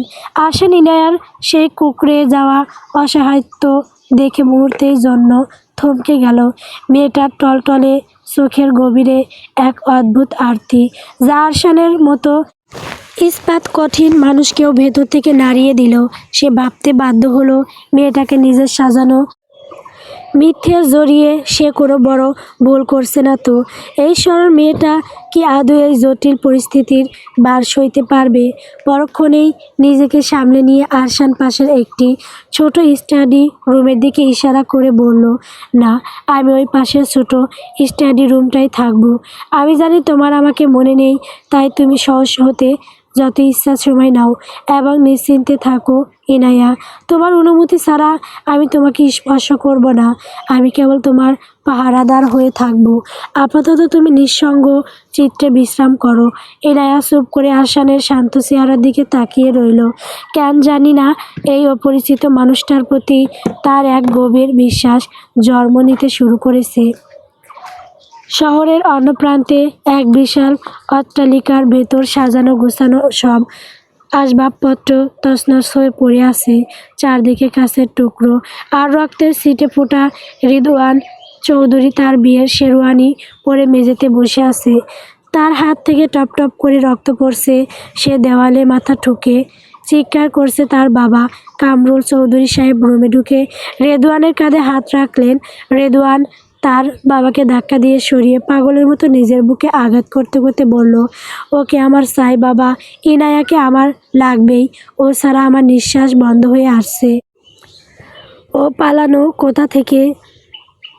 আমার সব লোক ওকে খুঁজছে, কিন্তু কেন পাচ্ছে না কেন? ওকে না পেলে আমি এই শহর জ্বালিয়ে দেব বাবা। কামরুল চৌধুরী কঠোর গলায় বললেন, শান্ত হওয়া রেদওয়ান। ও একটা সামান্য অনাথ মেয়ে, আমাদের এতিমখানার আশ্রিতা। তার জন্য এমন পাগলামি করলে আমার রেপুটেশন শেষ হয়ে যাবে। তাছাড়া ও যাবে কোথায়? আমি পুলিশ আর আমার লোকজনদের লাগিয়েছি। তুই চিন্তা করিস না, ইনায়াকে তোর পায়ের কাছে এনে আমি ফেলবো। সে তোর ভোগের সামগ্রী ছিল, থাকবে। রেদওয়ান পৌঁছাচি হাসি দিয়ে বলল, ভোগ নয় বাবা, ও আমার নেশা। ওর গলার ওই দাগটা আমি দিয়েছি। ওটা আমার মালিকানার চিহ্ন। ও যেখানেই থাকুক আমি ওকে খুঁজে বের করবই। সকালে মিথি রোদ আরশানের বিশাল শয়নকক্ষের জানালার সিল্কের পর্দা ভেদ করে ভেতরে এসে পড়েছে। ইনায়া বিছানায় হেলান দিয়ে বসে আছে। গত রাতের সেই জড়ো ঘটনার পর সে এখনও এক ঘরের মধ্যে আচ্ছন্ন। শরীরের ব্যথার চেয়েও মনের ভেতরের এক অদ্ভুত শূন্যতা তাকে বেশি কুরে কুরে খাচ্ছে। সব থেকেও যেন কিছু নেই তার। এই বিশাল রাজপ্রাসাদ, সমতুল্য বাড়ি, দেওয়ালে টাঙানো দামি সব পেইন্টিং আর তার মাঝে দেওয়ালে ঝুলছে আরশানের ছোট থেকে বড় হওয়ার নানা মুহূর্তের ছবি। ইনা পলক্ষীন চোখে ছবিগুলো দেখছিল। তার মনে হলো কাল রাতে ঘুমের ঘরে সে অনুভব করেছিল কেউ একজন তার শিউরে বসেছিল দীর্ঘক্ষণ। মানুষটা নিঃশব্দে কিছুক্ষণ তার মাথার কাছে বসেছিল, যেন এক গভীর মায়া নিয়ে তাকে পাহারা দিচ্ছিল। কিছুক্ষণ পর সে আবার চলেও গিয়েছিল। সেই মুহূর্তটার কথা ভেবে ইনার মনের ভেতরটা কেমন যেন করছে। এক অজানা শিহরণ আর নির্ভরতা যেন তাকে ঘিরে ধরছে। পাশেই এটা জন ওয়াশরুম থেকে পানির শব্দ ভেসে আসছে। আরশান গোসল করছে। ইনে এক দৃষ্টিতে জানালার বাইরে ফুটে থাকা বাগানটার দিকে তাকিয়ে রইল। তার মনে শুধু একটা প্রশ্নই বারবার ঘুরপাক খাচ্ছে, এই মানুষটা কি সত্যি তার সব? এমন সময় দরজায় মৃদু টোকা পড়ল। ইনিয়া চমকে দরজার দিকে তাকালো। দরজা ঠেলে ভিতরে ঢুকলেন দাদিমা হাজেরা বেগম, ফুফু রোশনালা এবং এ বাড়ির পুরনো বিশ্বস্ত কর্মী সকিনা খালা। তাদের চোখে মুখে এক অদ্ভুত মায়া আর কৌতূহল মেশানো দৃষ্টি। দাদিমা বিছানায় ইনার পাশে এসে বসলেন। তার চোখে মুখে এখন আর কালকের সেই কঠোরতা নেই, বরং এক ধরনের প্রশান্তি খেলা করছে। তিনি ইনায়ার ব্যান্ডেজ করা মাথায় আলতো করে হাত বুলিয়ে দিতে দিতে নরম স্বরে বললেন, কী রে দাদু ভাই, এখন কেমন লাগছে? কাল রাতে তোর অবস্থা দেখে আর বিরক্ত করি নেই। খুব ভয় পেয়েছিলি বুঝি? আসলে আরশান আমাদের কিছুই বলেনি তোর ব্যাপারে। তা দাদুমণি তোর নামটা কি যেন বলেছিল? আরশান? ও হ্যাঁ, ইনায়া। কত সুন্দর নাম। তুই দেখতেও একদম পরীর মতো। আমার নাতি বুঝি রূপ দেখে একেবারে কুপোকাত হয়েছে? ইনায়া কোনো উত্তর দিল না। সে শুধু তার ড্যাব ড্যাব করা বড় বড় কাজল কালো চোখ দুটো মেলে হাজেরা বেগমের দিকে তাকিয়ে রইল। তার স্মৃতিতে কিছুই নেই, এমনকি এই মানুষগুলো যে তার আপনজন কিনা তাও সে অনুভব করতে পারছে না। এক অজানা অসংকোচে সে গুটিয়ে রইল। ফুফু রোশনারা বেরসানার অন্য পাশে বসলেন। ইনায়ার মায়াবী চেহারাটা দেখে তার মনে হলো মেয়েটা যেন বড্ড চেনা, বড্ড আপন। তিনি একটু উৎসুক হয়ে বললেন, দেখ ইনায়া, আমি কিন্তু খুব একটা ফর্মালিটি বুঝি না। আরশান আমার ভাইপো কম, আমার ছেলে বেশি। আর সেই সূত্রে তুই আমার ছেলের বউ, মানে আমার নিজের মেয়ের মতো। তাই তোকে তুমি করে বলতে পারবো না, তুই করেই বলবো। একটু থেমে ফুফু মৃদু হেসে বললেন, আরশান যে কাউকে পছন্দ করে এভাবে বিয়ে করে আনবে, এটা আমরা ভাবতেই পারিনি। ও তো সবসময় কাজ আর ব্যবসা নিয়ে এত ব্যস্ত থাকে যে নিজের দিকে তাকানোর সময় পায় না। মেয়েদের থেকেও সবসময় কয়েক হাত দূরে থাকতেই পছন্দ করতো। তা মা, তোদের পরিচয়টা হলো কোথায়? তোরা কি ব্যবসায়িক সূত্রে পরিচিত হয়েছিস, নাকি অন্য কোথাও দেখা হয়েছিল? ইনিয়ার ঠোঁট দুটো কাঁপছে, কিন্তু কোনো শব্দ বের হচ্ছে না। সে কি বলবে সে তো নিজেই জানে না সে কে। সকিনা খালা নাস্তার ট্রেটা পাশের টেবিলে রাখতে রাখতে মুখ টিপে হেসে বলল, বড় আম্মা, ছোট আম্মা, আপনারা মিশে ওকে লজ্জা দিচ্ছেন। দেখুন না মাইয়াডা কেমন ফ্যাল ফ্যাল কইরা তাকাইয়া রইছে। তা আপা যান, আমাদের ভাইজান কি খুব রোমান্টিক? না মানে উনি কি হাঁটু গেড়ে বসে প্রপোজ করেছিলেন, নাকি একেবারে কাবিনামা নিয়ে হাজির হয়েছিলেন? যদিও আমার মনে হয় না বা আমাদের ভাইজান অত রোমান্টিক, কারণ উনি তো কাজের বাইরে কিছু বোঝেন না। ফুফু হেসে যোগ করলেন, আমার ছেলে হয়তো বাইরে থেকে কঠিন, কিন্তু যাকে সে ভালোবাসবে তাকে সে আগলে রাখতে জানে কি, তাই না ইনায়া? ইনায়া মাথা নিচু করে রইল। অস্বস্তির সাথে সাথে তার লজ্জাও লাগছে কেন জানি। হাজেরা বেগম হঠাৎ আবেগপ্রবণ হয়ে পড়লেন। তিনি ইনায়ার হাত দুটো নিজের হাতের মুঠোর মধ্যে নিয়ে বললেন, শোন দাদুমণি, তোকে একটা কথা বলি। আমার নাতিটা দেখতে যেমন শক্ত আর রাগী, ওর ভেতরটা ততটাই কাছের মতো নরম। ছোটবেলায় ওর বাবা মা মারা যাওয়ার পর ও নিজেকে একদম গুটিয়ে নিয়েছে। সারাদিন শুধু কাজ আর ব্যবসা নিয়ে থাকে। আমরা কত চেষ্টা করেছি ওর মুখে একটু হাসি ফোটাতে, কিন্তু পারিনি। আজ তোকে দেখে আমার মনে হচ্ছে তুই ওর সেই দীর্ঘ বছরের একাকিত্ব দূর করতে পারবি। ওকে আগলে রাখিস দাদুমণি। হাজেরা বেগম কথাগুলো বলতে বলতে আঁচল দিয়ে চোখের কোণ মুছলেন। ইনিয়া পাথরের মতো স্থির হয়ে বসে আছে। তার মাথায় এখন সহস্র ঝিঝি পোকা ডাকছে। প্রেম প্রস্তাব, বিয়ে, এই শব্দগুলো তার কানে মধুবর্ষণ করছে না, বরং এক অদৃশ্য বোঝার মতো চেপে বসছে। সে অসহায়ের মতো শুধু দুবার মাথা নাড়ল। ঠিক সেই মুহূর্তে ওয়াশরুমের দরজা খুলে গেল। আরশান চুল মুছতে মুছতে বের হয়ে এলো। পরনে সাদা টি-শার্ট আর কালো ট্রাউজার। ভেজা চুলে উপচে পড়া জলকণা আর তীক্ষ্ণ পুরুষ দীপ্ত চাহনিতে তাকে আজ অদম্য আকর্ষণীয় দেখাচ্ছে। ঘরে নিজের দাদিমা আর ফুফুকে এভাবে ইনায়াকে ঘিরে ধরে যারা করতে দেখে সে কিছুটা বিরক্ত হলো। আরশান ধীর পায়ে এগিয়ে এসে গম্ভীর গলায় বলল, দাদিমা, ফুপি, তোমরা এখানে কি করছো? ওর শরীর এখনও অনেক দুর্বল। ডাক্তার ওকে খুব বেশি কথা বলতে বা মানসিক চাপ নিতে নিষেধ করেছেন। সাকিনা খালা একটু এগিয়ে এসে কাছামাছি হয়ে বলল, আচ্ছা ভাইজান, আপামনির ঠিক কি হয়েছিল? এমন চোট পাইলেন কি করে? আরশান ইনায়ার দিকে এক পলক তাকিয়ে দ্রুত দৃষ্টি সরিয়ে মুহূর্তের মধ্যে এক ঢের মিথ্যা সাজিয়ে নিয়ে বলল, কাজী অফিস থেকে বিয়ে করে ফেরার সময় রাস্তার পার হতে গিয়ে অ্যাক্সিডেন্ট হয়েছে। আমি তখন রাস্তার অন্য পাশে ছিলাম, তাই বাঁচাতে পারিনি। এখন সাবধানে থাকলে সব ঠিক হয়ে যাবে। আরশান ইনায়ার ঠিক পাশে গিয়ে দাঁড়ালো। তার গা থেকে শুদ্ধ স্নাইন করে আসা সাবানের সুঘ্রাণ ইনায়ার নাকে আসতে তার ভেতরটা এক অজানা আবেশে শিউরে উঠল। সাথে আরশানের উপস্থিতি ইনায়ার মনে এক অদ্ভুত নিরাপত্তা তৈরি করলো। হাজেরা বেগম মুচকি হাসলেন। নাতি আর নাতবউকে নিজেদের মতো সময় দিতে তিনি ইশারা করে সকলকে ঘর থেকে বেরিয়ে যাওয়ার নির্দেশ দিলেন। সবাই বেরিয়ে যাওয়ার পর রুমটা আবার নীরব হয়ে গেল। আরশান ইনায়াকে লক্ষ্য করে বলল, আমি নিচে যাচ্ছি, সকিনা খালাকে খাবার দিয়ে যেতে বলছি, তুমি খেয়ে নিও। ইনায়া ট্রের দিকে তাকিয়ে নিঃস্বরে বলল, নাস্তা দিয়ে গেছে। ও আচ্ছা, তাহলে তুমি খেয়ে নাও। এতটুকু বলে আরশান সোজা নিচের ডাইনিং টেবিলে সবার সাথে দ্রুত খাবার শেষ করে রুমে ফিরে এলো। সে ভেবেছিল ইনা হয়তো এতক্ষণে খেয়ে নিয়েছে, কিন্তু রুমে ঢুকে সামনের দৃশ্য দেখে আরশানের পা থমকে গেল। তার বুকের ভেতরটা এক অদ্ভুত মায়ায় মুচড়ে উঠল। ইনা বিছানায় বসে কাঁপা কাঁপা হাতে চামচ দিয়ে স্যুপ খাওয়ার চেষ্টা করছে, কিন্তু তার হাতে ব্যান্ডেজ এবং শরীরে প্রচণ্ড দুর্বলতা থাকায় চামচটা বারবার হাত থেকে পড়ে যাচ্ছে। অনেক সময় নিয়ে বারবার চেষ্টা করার পরেও না পেরে সে ড্যাব ড্যাব করে প্লেটের দিকে তাকিয়ে আছে। তার ডাগর চোখ দুটো জলে টলমল করছে, যেন এক অবুঝ শিশু তার সবটুকু ক্ষমতা হারিয়ে নিরুপায় হয়ে বসে আছে। আরশান ধীর পায়ে ইনায়ার সামনে গিয়ে বসলো। কোনো কথা না বলে বাটিটা নিজের হাতে তুলে নিল। ইনায়া চমকে উঠে তার দিকে তাকালো। আরশান নিপুণ হাতে চামচ দিয়ে স্যুপ তুলে ফু দিয়ে ঠান্ডা করে ইনায়ার মুখের কাছে ধরল। মুখ খুলো। আরশানের কণ্ঠে এক অদ্ভুত শীতল অথচ মায়াবী সুর।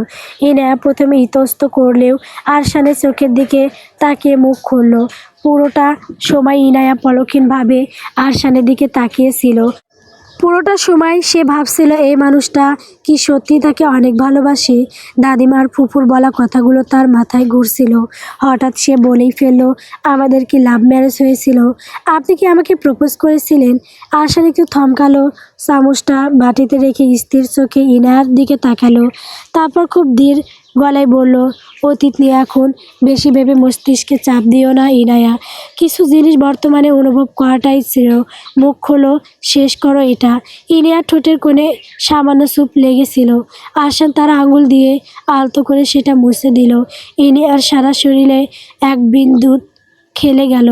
এই স্পর্শে কোনো লালসা ছিল না, বরং ছিল এক গভীর দায়িত্ববোধ আর প্রসন্ন মায়া। ঠিক তখনই আরশানের ফোনের রিংটোনে ধ্যানভঙ্গ হলো। সায়ান ফোন ধুক করেছে। আরশান দ্রুত শেষ স্যুপটুকু খাইয়ে দিয়ে উঠে দাঁড়ালো। সায়ান ওপাশ থেকে উত্তেজিত হয়ে কিছু একটা বলছে। আরশান ঘড়ি দেখলো, অফিসে যাওয়ার সময় পার হয়ে যাচ্ছে। সে ইনায়াকে লক্ষ্য করে বলল, আমি জরুরি কাজে বেরিয়ে হচ্ছি, কোনো দরকার হলে বেল টিপে সকিনা খালা আসবে।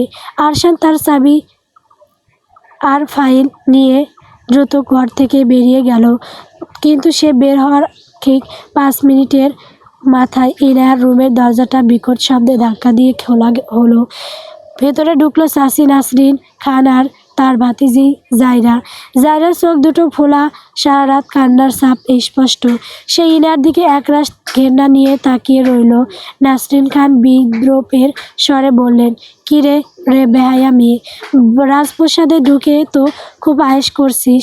কালকের রাস্তার ভিখারিনী আজ আরশান খানের স্ত্রী।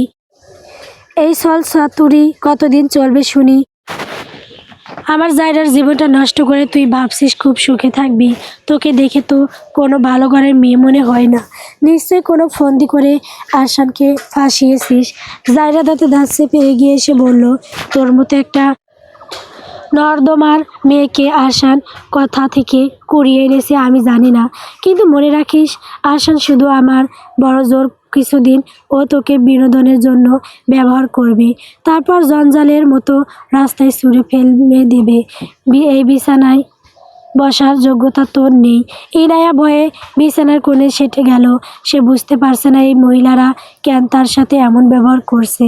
জায়রা এগিয়ে এসে হিংস্রভাবে ইনিয়ার ব্যান্ডেজ করা হাতটা জোরে চেপে ধরল। ইনিয়া ব্যথায় আর্তনাদ করে উঠল। জায়রা বিকট গলায় বলল, তোর খুব রূপের দেমাক তাই না? আমি তোকে এই বাড়িতে শান্তিতে থাকতে দেব না।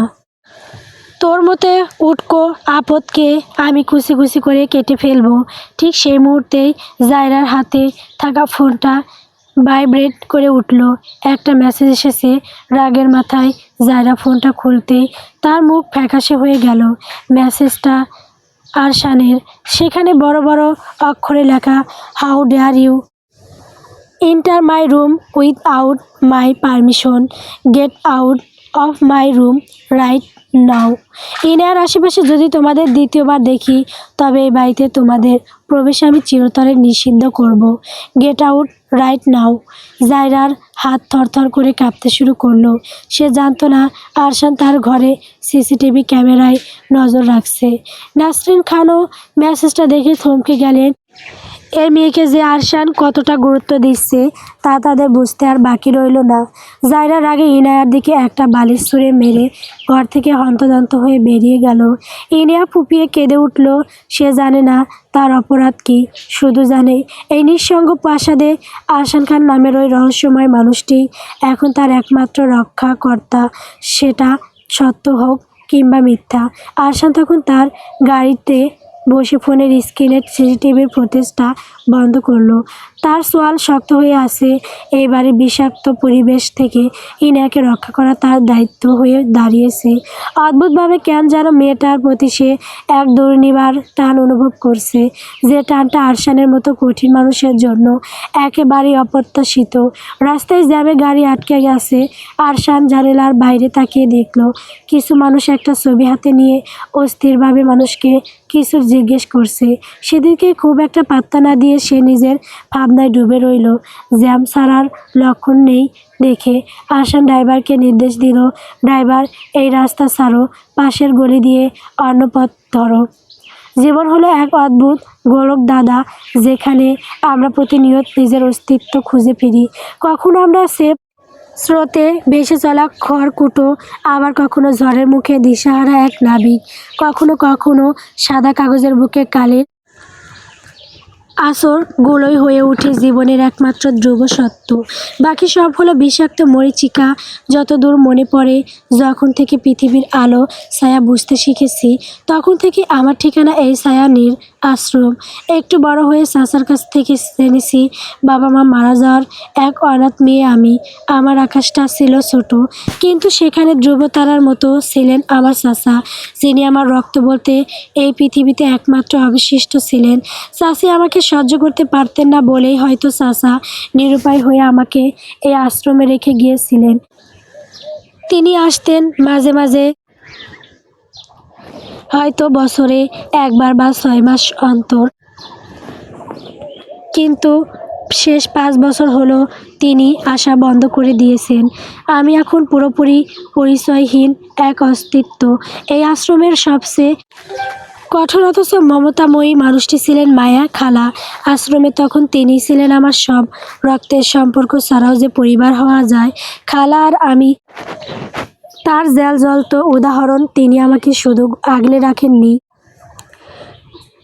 বরং জীবনের রোর বাস্তবতাকে মোকাবিলা করার সাহস জুগিয়েছেন, শিখিয়েছেন অন্যায়ের বিরুদ্ধে শির দ্বারা সোজা করে দাঁড়াতে। আমার প্রতিটি সময় কাটত খালার সাথে। ধীরে ধীরে বড় হলাম। খালার সাথে আমার সম্পর্কটা যেন মা মেয়ের অটুট বন্ধনের রূপ নিল। পড়া না পারলে খালা যখন কান ধরে দাঁড় করিয়ে রাখতেন, তখন অভিমানে কাঁদতাম। পরে বুঝেছিলাম সেই শাসনটুকুর মাঝে কতটা স্নেহ আর ভালোবাসা ছিল। এই শাসনটুকু ছিল বলেই আজ আমি পরিপূর্ণ একজন মানুষ হতে পেরেছি। জীবনটা বেশ চলছিল, কিন্তু হঠাৎ এক পিশাচের বিষাক্ত নিঃশ্বাস আমার সাজানো জীবনের বাগানটা তছনছ করে দিল। সে হলো আশ্রমের মালিকের একমাত্র উচ্ছৃঙ্খল বখাটে ছেলে, রেদওয়ান চৌধুরী। লোক দেখানো, মিডিয়া কভারেজ আর ডোনেশনের নাটক করতে প্রথমবারের মতো বাবা ছেলে আশ্রমে পা রাখল। খালার নির্দেশে আমাকে তার তন্নিকে তাদের সামনে যেতে হয়েছিল অভ্যর্থনা জানানোর জন্য। সেই মুহূর্তে রেদওয়ানের লোলুপ দৃষ্টি আমার শরীরের উপর দিয়ে এক বিষাক্ত সাপের মতো বয়ে গেল। তার চোখে ছিল এক পৈশাচিক লালসা। পরের দিন থেকেই আশ্রমে উপহারের বন্যা শুরু হলো। রাস্তাঘাটে পথ আগলে ধরা আর কুরুচিপূর্ণ ইঙ্গিতপূর্ণ কথাবার্তা যেন নিত্যদিনের ঘটনা হয়ে দাঁড়ালো। ধৈর্য ধরেছিলাম। আশ্রমের মালিক সে, আমি একজন আশ্রিতা। পড়াশোনায় প্রায় শেষ। আর একটু ধৈর্য ধরলে একটা চাকরি পেলেই এখান থেকে অনেক দূরে পালিয়ে যাব। কিন্তু গত বৃহস্পতিবার সে আশ্রমে এসে আমাকে তার সহ্য সঙ্গিনী হওয়ার প্রস্তাব দিল। আমি ঘেন্নাভরে নিজেকে আর আটকে রাখতে পারিনি। রেগে সপাটে তার গালে চড় বসিয়ে দিই। শয়তানটা সেটা হজম করতে পারেনি। সেই রাগে সে উন্মাদ হয়ে গেল। আমাকে জোর করে টেনে হিঁচড়ে তার সাথে নিতে চাইল। মায়া খালা এগিয়ে এলেন। তাকে দেখে আশ্রমের সবাই বাধা দিল। সেই সাহসের শাস্তি হিসেবে খালাকে পরদিনই চাকরিচ্যুত করা হলো। খালা যাওয়ার সময় আমাকে মিরপুরের একটা গোপন ঠিকানা দিয়ে বলছিলেন, পালাবি ইনায়া, তুই লড়াকু মেয়ে। এই নর্দমায় নিজেকে পচতে দিস না। কিন্তু সেই পালানোর সুযোগটুকু পার আগেই আজ রাতে কিছুক্ষণ আগে শয়তানটা জোরে বাতাসের মতো আমার ঘরে ঢুকে পড়ল। এক উন্মুক্ত পশুর মতো সে আমার উপর ঝাঁপিয়ে পড়ল। নিজের ইজ্জত বাঁচানোর জন্য আমি চিৎকার শুরু করলাম। চিৎকার শুনে সবাই ছুটে এলেও তার প্রভাবের কাছে সবাই নতি স্বীকার করল। ধস্তাধস্তিতে আমার জামার খানিকটা অংশ ছিঁড়ে গেল। আমার গায়ের পোশাক ছিঁড়ে সে আমায় অপবিত্র প্রমাণের চূড়ান্ত চেষ্টা করল। সে আমার ঘাড়ে কামড় দিয়ে নিজের মালিকানার বীভৎস চিহ্ন বসিয়ে দিয়েছে। যন্ত্রণায় আমার শরীর কুঁকড়ে যাচ্ছে, রক্ত ঝরছে। একদিকে নিজের পবিত্রতা রক্ষার লড়াইয়ে আমি আজ ক্ষত বিক্ষত, অন্যদিকে পৈশাচিক হাসি দিয়ে সে দাবি করল আমি নাকি স্যাঁচরাই তার সাথে ছিলাম।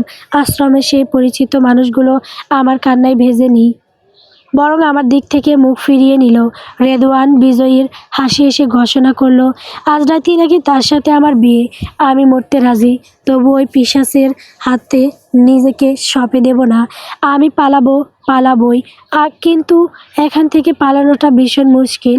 কি করে পালাবো আমি? এই জীবনে এমন কেউ কি নেই যে আমায় এই নরক থেকে টেনে তুলে এক টুকরো পবিত্র আকাশ দেবে? গাড়ির সিটে বসে আরশান পাথরের মতো স্থির হয়ে আছে, হাতে ইনায়ার সেই ডায়েরিটা। পুলিশের কাছ থেকে উদ্ধার হওয়া এই ডায়েরিটা সে অবহেলায় গাড়িতে ফেলে রেখেছিল। সায়ান হঠাৎ গাড়ি ব্রেক করতেই আরশানের ধ্যান ভঙ্গ হলো। সায়ান আরশানের দিকে তাকিয়ে বিরক্ত হয়ে বলল, আরশান, তুই কি আদৌ আমার কথা শুনছিস? কি এত গভীর মনোযোগ দিয়ে পড়ছিস তুই? এটা ওই মেয়েটার ডায়েরি না? কি আছে ওই ডায়েরিতে যা পড়ে তুই এমন মূর্তির মতো হয়ে গেছিস? আরশান কথা না বলে চোখ বন্ধ করে সিটে হেলান দিল। তার মাথার ভেতর ইনায়ার ডায়েরির প্রতিটি শব্দ হাতুড়ির মতো পিটছে। সায়ান কৌতূহলী হয়ে আরশানের হাত থেকে ডায়েরিটা একরকম কেড়ে নিল এবং দ্রুত কয়েকটা পাতা উল্টে পড়তে শুরু করলো। পড়তে পড়তে সায়ানের চেহারায় ফুটে উঠল গাঢ় বিষণ্ণতা। আরশান হঠাৎ ডায়েরিটা সায়ানের হাত থেকে নিয়ে বন্ধ করে দিল। তার কণ্ঠস্বর আজ অন্য দিনের চেয়েও ভারী। সে বলল, আমার মনে হয় আমি মেয়েটার সাথে অনেক বড় অন্যায় করে ফেলেছি। সায়ান একটু সময় নিয়ে বলল, এটা সত্যি যে তুই একটা জটিল পরিস্থিতির মধ্যে ওকে ফেলেছিস, তবে তুই তো মেয়েটাকে প্রোটেক্ট করেছিস। আরশান, ডায়েরিটা পড়ে তো দেখলি মেয়েটার জীবন কতটা দুর্বিষহ ছিল। ওই রেদওয়ান নামের নরপিশাচের হাত থেকে বাঁচার জন্য ওর একটা আশ্রয়ের প্রয়োজন ছিল। তুই ঠিক সেটাই দিয়েছিস। কিছু ভুল যদি কারো জীবন বাঁচানোর জন্য করা হয়, তবে সেই ভুলই সঠিক। আরশান সায়ানের দিকে ফিরে উদ্গ্রীব হয়ে বলল, তারপরও আমি ওর পরিস্থিতির সুযোগ নিচ্ছি সায়ান। তবু আমি মেয়েটার মায়ায় কেমন যেন আটকে যাচ্ছি। ওর প্রতি নিজের ভেতর এক অদ্ভুত দুর্বলতা কাজ করে, যা অন্য কোনো মেয়ের প্রতি কখনোই লাগেনি। কিন্তু সে তো তার স্মৃতি হারিয়েছে। সেই অবস্থায় ওকে স্ত্রী হিসেবে পরিচয় দিয়েছি। এটা কি এক প্রকার অপরাধ নয়? ওকে মিথ্যা সম্পর্কের জালে আটকে রেখেছি আমি। সায়ান আরশানের অস্থিরতা লক্ষ্য করে বলল, দেখ আরশান, হ্যাঁ, মেয়েটা মেমোরি হারিয়েছে। সেই অবস্থায় ও তোকে না জেনে বিয়ে করেছে। এটা বড় অপরাধ, কিন্তু মেয়েটার সত্যি একটা শক্তিশালী আশ্রয় দরকার ছিল, যা তোর মতো মানুষের কাছে ছাড়া অন্য কোথাও নিরাপদ হতো না।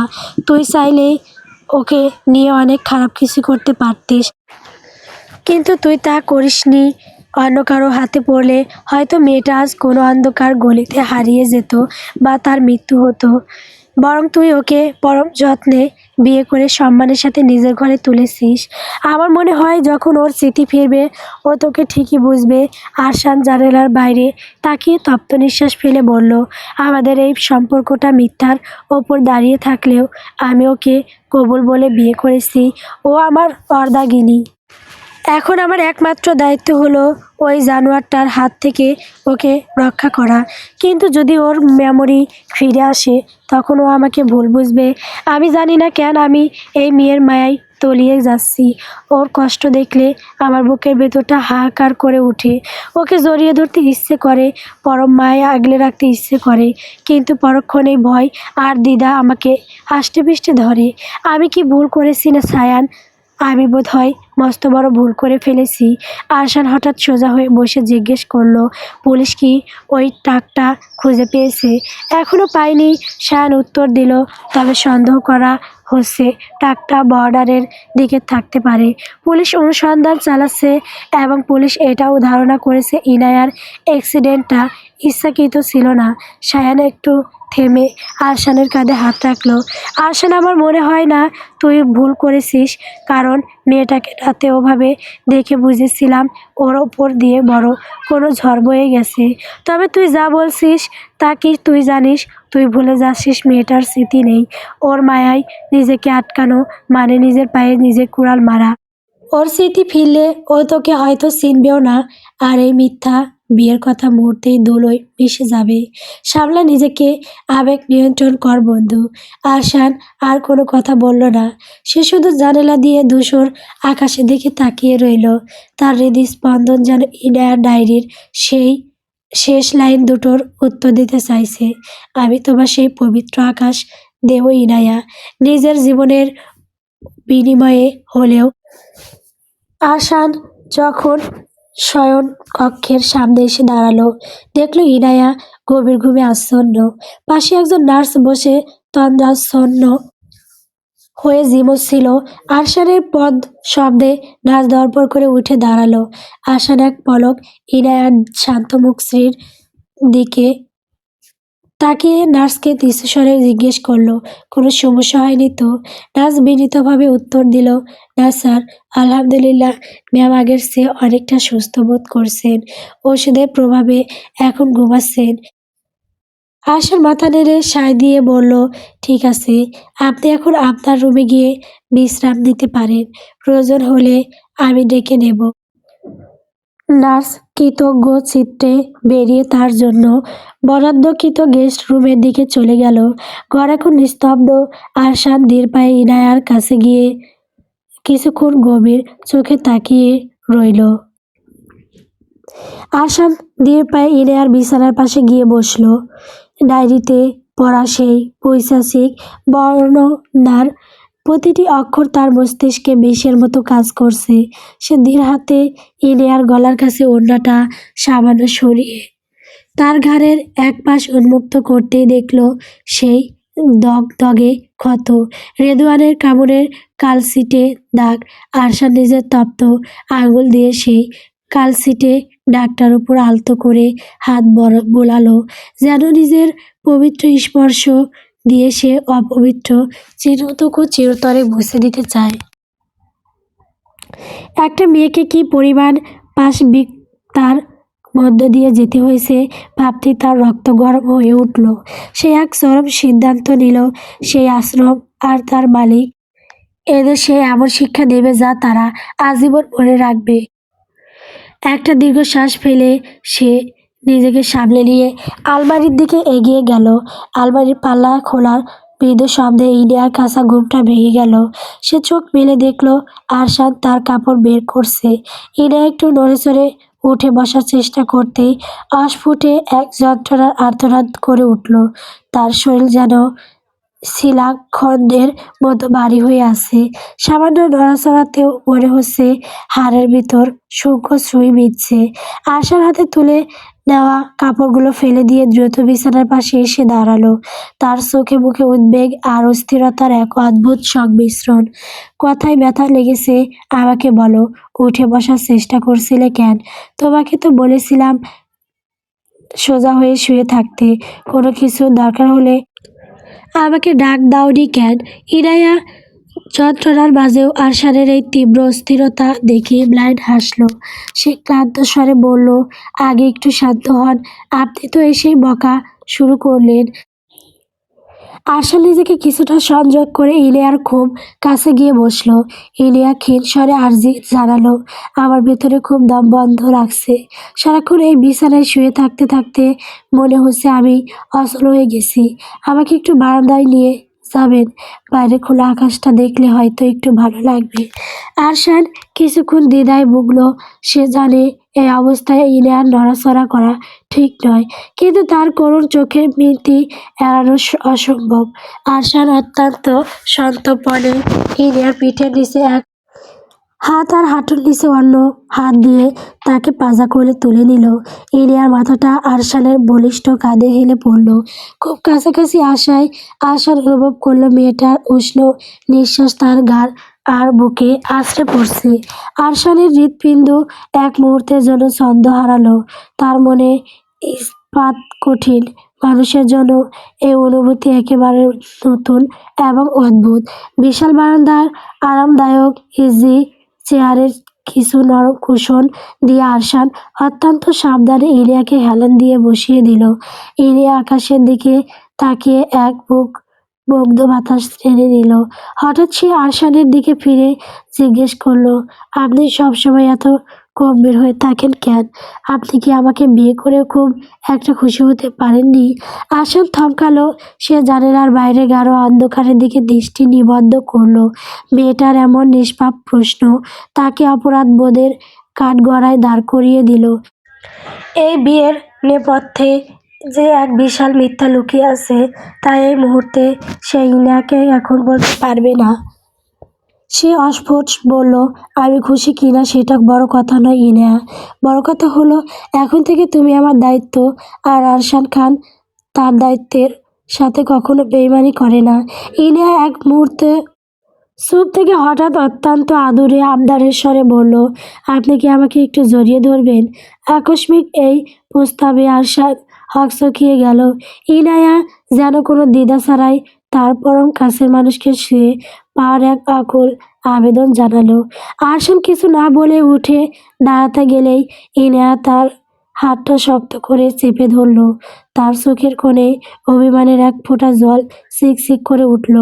আপনি আমাকে মোটেও ভালোবাসেন না, তাই না? তাই তো এভাবে দূরে সরে যাচ্ছেন। ইনায়ার চোখের সেই মায়াবী বলে আর আরশানের ভেতরের কৃত্রিম বাঁধ ভেঙে দিল। নিজের অজান্তেই সে ইনিয়ার পাশে বসে তাকে পরম অধিকারে বুকের মাঝে জড়িয়ে নিল। ইনিয়া তার মুখটা আরশানের প্রশস্ত বুকে লুকিয়ে ফেলল। আরশান তার আঙ্গুল দিয়ে ইনিয়ার চুলের ভাঁজে খেলা করতে করতে কানের কাছে মুখ নিয়ে ফিসফিস করে বলল, হয়তো না চাইতেও প্রয়োজনের চেয়ে অনেক বেশি ভালোবাসি। আরশানের এমন কথায় ইনায়ার মার সারা শরীরে এক গভীর শিহরণ বয়ে গেল। হৃৎপিণ্ডর মৃদু কম্পন আর আরশানের গায়ের সেই পরিচিত সতেজ সুঘ্রাণে সে যেন পৃথিবীর পরম শান্তি খুঁজে পেল। সে এক অপার্থিব সুখে চোখ বুজে আরশানের মুখের মাঝে পরম নিরাপদ আশ্রয়ে পড়ে রইল। সে জানতেও পারল না এই মিথ্যে সম্পর্কের আড়ালে আরশান আজ নিজের অজান্তেই তার হৃদয়ের সবটুকু অধিকার তাকে দিয়ে দিয়েছে। সময় যেন তার আপন গতিতে বয়ে চলে। দেখতে দেখতে 7টি দিন পেরিয়ে গেছে। সময়ের প্রলেপ শরীরের ক্ষতগুলো শুকিয়ে এলেও মনের গহীনে জমে থাকা বিস্মৃতির কুয়াশা এখনো কাটেনি ইনায়ার। তবে সে এখন অনেকটাই সুস্থ। তার মাথা সাদা ব্যান্ডেজটা খুলে দেওয়া হয়েছে, যদিও চুলের অরণ্যে ঢাকা পড়ে থাকা একটা শঙ্খক্ষত চিহ্ন এখনো সেই কাল রাতের সাক্ষ্য দিচ্ছে। আয়নার সামনে দাঁড়িয়ে ইনায়া মুগ্ধ হয়ে নিজেকে দেখছিল। পরনে তার গাঢ় নীল রঙের একটি সিল্কের শাড়ি, যা আরশানি তার জন্য আনিয়েছিল। সুস্থতার সেই রঙ্গ ভাবটা কেটে গিয়ে মুখে এক অদ্ভুত লাবণ্য এসেছে। অবিন্যস্ত চুলগুলো আঁচড়াতে গিয়ে ইনায়া আনমনেই হাসল। আরশানের যত্ন আর এই অদৃশ্য ভালোবাসা তাকে যেন এক নতুন জীবন দিয়েছে। লোকটা সামনাসামনি বড্ড কঠিন, অথচ প্রতিদিন রাতে ইনায়া যখন ঘুমের অতল গভীরে তলিয়ে থাকে, সে ঠিকই অনুভব করে কেউ একজন তার শিরে এসে বসে, পরম মমতায় তার কপালে হাত রাখে, চুলে বিলি কেটে দেয়। একটা মেয়ে তার জীবনে রাজকীয় ঐশ্বর্যের চেয়ে বেশি চায় সম্মান আর একটুখানি মায়া, যা ইনায়া এ কদিনে আরশানের থেকে দুহাত ভরে পেয়েছে। আরশান হয়তো সবসময় তার সামনে আসে না, কিন্তু ইনায়া জানে আড়াল থেকে একজোড়া তীক্ষ্ণ চোখ তাকে প্রতি মুহূর্তে পাহারা দেয়। আরশান নামের মানুষটা ইনায়ার কাছে এখন রৌদ্র তপ্ত দুপুরে এক বিশাল মহিরুহের ছায়া। ইনায়া এখন পুরো বাড়ি দাপিয়ে বেড়ায়। দাদিমা হাজেরা বেগম আর ফুফু রৌশন আরা চোখের মণি হয়ে উঠেছে সে। অন্যদিকে জায়রা আর নাসরিন খান এখন ইনায়ার ছায়া থেকেও দূরে থাকে। কারণটা বেশ ভয়ানক। সেদিন রাতের বারান্দায় আরশানের বুকে মুখ গুজে ইনায়া ঘুমিয়ে পড়েছিল। আরশান যখন তাকে পাজা কোলে তুলে বিছানায় শোয়াতে যায়, তখন তার নজরে পড়ে ইনায়ার হাতের ব্যান্ডেজে শুকিয়ে যাওয়া হালকা রক্তের দাগ। মুহূর্তেই আরশানের মস্তিষ্ক হিতাহিত জ্ঞান শূন্য হয়ে পড়ল। সে নিচে নেমে ড্রয়িং রুমে চিৎকার করে জায়রাকে ডাকলে সবাই ছুটে আসে। আরশান তখন উন্মুক্ত হয়ে ফল কাটার ছুরি দিয়ে জায়রার হাতের তালু ছিঁড়ে ফেলেছিল। তারপর দাঁতে দাঁত চেপে বলেছিল, অন্যকে ব্যথা দিতে খুব ভালো লাগে না জায়রা, এবার নিজে অনুভব করো সেই জ্বালা কেমন। এরপর যদি ইনায়ার গায়ে একটা আঁচড়ও পড়ে, তবে এই হাত আমি শরীর থেকে আলাদা করে দেব। প্রথমবার আরশানের সেই কালমৌরব রূপ দেখে জায়রা এখন তাকে জমের মতো ভয় পায়। তবে অদ্ভুত বিষয় হলো, আরশান ইনায়ার থেকে নিজেকে ক্রমান্বয়ে দূরে সরিয়ে দিয়েছে। সে জানে ইনায়া তাকে মন থেকে স্বামী মেনে নিয়েছে, কিন্তু আরশানের মনের গহীন কোনো এক অব্যক্ত হাহাকার আর অপরাধবোধ প্রতিনিয়ত যুদ্ধ করে। সে চায় তাকে আগলে রাখতে, কিন্তু ভয় পায় যদি কোনো দিন ইনায়ার স্মৃতি ফিরে আসে, সেদিন যদি এই মেয়েটি তার দিকে ঘেন্না ভরে আঙুল তুলে বলে, তুমি আমার অসহায়ত্বের সুযোগ নিয়ে আমার অস্তিত্বকে কলঙ্কিত করেছ, তবে আরশান নিজেকে ক্ষমা করতে পারবে না। সে নিজেকে দর্শকের চেয়েও অদম মনে করবে। তাই সে ইনায়ার থেকে এক অদ্ভুত দূরত্ব বজায় রাখে। ইনায়া জেগে ওঠার আগে সে বাড়ি থেকে বেরিয়ে যায় আর ফেরে গভীর রাতে। যখন ইনায়া ঘুমের ঘরে তলিয়ে থাকে, ইনায়ার এটা নিয়ে অভিযোগের শেষ নেই। প্রতিদিন সকালে ঘুম থেকে উঠে সে আরশানকে না পেয়ে গাল ফুলিয়ে বসে থাকে। সে সিঁড়ি দিয়ে সাবধানে নিচে নেমে এলো। দাদিমা হাজেরা বেগম ড্রয়িং রুমে তসবিহ পড়ছিলেন। ইনিয়াকে নীল শাড়িতে দেখে তিনি খুশিতে আধখানা হয়ে বললেন, আয় দাদুমণি আয়, তোর এই হাসি মুখ দেখার জন্যই তো চাতক পাখির মতো বসে আছি। আজ শরীর কেমন লাগছে রে? ইনায়া দাদিমার পাশে বসে তাকে সালাম দিল। আমি এখন একদম ঠিক আছি দাদিমা। দাদিমা মুচকি এসে বললেন, জানি না আরশাদ কোথা থেকে আনলো, তবে রোশন তোর সাথে কিন্তু ইনিয়ার চেহারার অনেক মিল আছে। দাদিমার কথা শুনে রোশন আর মুখে হাসি থাকলেও ভেতরটা একটু গম্ভীর হয়ে গেল। তার মেয়েটাও যদি বেঁচে থাকতো তবে হয়তো আজ সেই ইনায়ার মতোই হতো। এক অজানা ব্যথায় তার বুকটা হু করে উঠল। ইনায়ার চোখ দুটো বারবার সদর দরজা দিয়ে তাকাচ্ছিল। দাদিমা দীর্ঘশ্বাস ফেলে বললেন, কাল রাতেও কি আরশাদ ফেরেনি? ভেবেছিলাম বিয়ের পর ছেলেটা বদলাবে, এখন দেখছি বাড়িতে ফিরেও স্টাডি রুমে নিজেকে বন্দি করে রাখে। এই জেনারেশনের ছেলেদের বুঝি না বাপু, ভালোবেসে বিয়ে করেছিস, কোথায় বইয়ের আসল ধরে ঘুরবি তা না, সারাক্ষণ কাজ আর কাজ। ইনায়া অভিমানের সুরে বলল, দাদিমা আপনার নাতি কি রবট? এমন কি কাজ যার জন্য পরিবারকে একদণ্ড সময় দিতে পারে না? রোশনারা চটে গিয়ে বললেন, তারা আজ ওর একদিন কি আবার একদিন। আমি ওকে এখনই ফোন দিচ্ছি, দেখিও না এসে কিভাবে থাকে। রোশনারার ক্রমাগত ফোন আর শাসনে অবশেষে সন্ধ্যায় বাড়িতে ফিরতে বাধ্য হলো আরশাদ। আরশাদ যখন রুমে ঢুকলো, দেখলো পুরো রুম অন্ধকার। শুধু বারান্দা থেকে আসা জ্যোৎস্নার মায়াবী আলোয় ঘরটা অপার্থিব হয়ে আছে। ইনিয়া বারান্দার রেলিং ধরে দাঁড়িয়েছিল। জ্যোৎস্নার আলো ইনিয়ার নীল শাড়ির ভাঁজে পড়ে এক অপার্থিব দৃশ্যের অবতারণা করেছে। সে আজ নিজেকে হালকা সাজে সাজিয়েছে, ধীরে বাতাসে তার চুলগুলো অবাধ্য হয়ে উঠছে। আরশাদ মন্ত্রমুগ্ধ হয়ে দরজায় দাঁড়িয়ে সেই দৃশ্যের দিকে তাকিয়ে রইল। সেদিকে এক পা এগিয়েও আবার পিছিয়ে যেতে চাইল সে, কিন্তু আরশাদের পায়ের শব্দ পেয়ে ইনিয়া নিজের রুমে ফিরে আসলো। আরশাদ ইনিয়াকে পাশ কাটিয়ে নিজের স্টাডি রুমের দিকে যেতে চাইল, কিন্তু ইনিয়া বিদ্যুৎ গতিতে এসে তার পথ আগলে দাঁড়ালো। ইনিয়ার নাগর চোখ দুটোই একরাশ অভিমান। আপনি কি আমাকে ভয় পাচ্ছেন আরশাদ, নাকি আমাকে আর ভালো লাগছে না? না হলে এই এক সপ্তাহ ধরে আপনি আমাকে এড়িয়ে চলছেন কেন? আরশাদ থমকে দাঁড়ালো, তার স্থির চোখে ইলিয়ার দিকে তাকালো। নীল শাড়িতে সজ্জিত এই মহোময়ী ইলিয়াকে অপেক্ষা করা তার পক্ষে প্রায় অসম্ভব। সে নিঃস্বরে বলল, আমি তোমাকে এড়াচ্ছি না ইনায়া, আমি নিজেকে এড়াচ্ছি। তুমি স্বস্তি হয়েছ, এটাই আমার কাছে পরম স্বস্তি। এখন আমার অনেক কাজ আছে, পথ ছাড়ো। ইনিয়া হুট করে আরশাদের শক্ত হাতটা নিজের দু হাতের তালুতে ধরে ফেলল। সেই শীতল স্পর্শে আরশাদের সারা শরীরে এক বিদ্যুৎ খেলে গেল। ইনিয়া কম্পিত স্বরে বলল, হাসপাতালে আপনি বলেছিলেন আমি আপনার স্ত্রী, আমি বিশ্বাস করেছিলাম, অথচ কয়েকদিন ধরে আপনি আমার ছায়াও মারাচ্ছেন না কেন? আমি কি কোনো ভুল করেছি, নাকি আমি স্মৃতি হারিয়েছি বলে আপনি আমাকে অবহেলা করেছেন? আমি না হয় অতীত হারিয়েছি, আপনি তো হারাননি, তাহলে কেন দূরে সরছেন? আরশাদ ইরিয়ার চোখের দিকে তাকালো, সেই চোখে নিখাদ ভালোবাসা আর গভীর নির্ভরতা। আরশাদ অস্ফুটে বলল, তুমি ভুল করনি ইনিয়া, ভুল হয়তো আমি করছি। আমি তোমাকে যে পরিচয়ে এ বাড়িতে এনেছি তার বার হয়তো আমি সইতে পারছি না। ইনিয়া হাসলো, খুব মায়াবী আর বিষণ্ণ সেই হাসি। সে আরশাদের একদম কাছে এগিয়ে এলো।